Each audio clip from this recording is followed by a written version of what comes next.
What has been a response that you've received to this movie that you did not expect to receive from someone? Well, the pro-choicers and their responses are incredible because they're walking out either saying, "I can no longer be pro-choice," or "I do not support this unless it's an absolute medical emergency." Well, there's not a medical emergency that warrants it. I know that, but we're making progress. This movie has affected them so deeply that they walk out and they're challenged.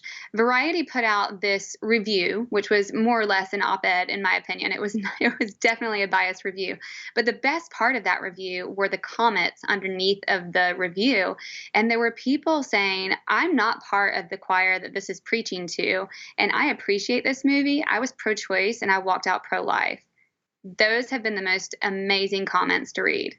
Right. I mean, that gives me the chills just hearing about it. Abby was telling us a little bit about her experiences at Planned Parenthood, but when you're getting into this character, when you're playing her role, when you're trying to portray to viewers what it was like to live her experience, what was that one moment for you when you just thought to yourself, wow, what this woman has gone through and what she had to, the courage she had to have to change her mind, leave her career, change her entire political belief? What was that one moment for you during the filming of the movie? Well, obviously, it's that first scene where she sees the ultrasound guided abortion. I mean, that's a really critical one. But what struck me even more is there's this scene where it's 2 or 3 in the morning. She's sitting downstairs by herself. Her husband comes down and asks her what she's doing. And she's just, I'm sobbing rather.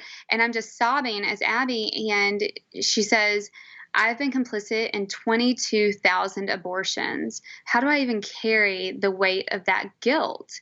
And it was just this really beautiful moment where her husband says, only God can forgive you, and you have to forgive yourself.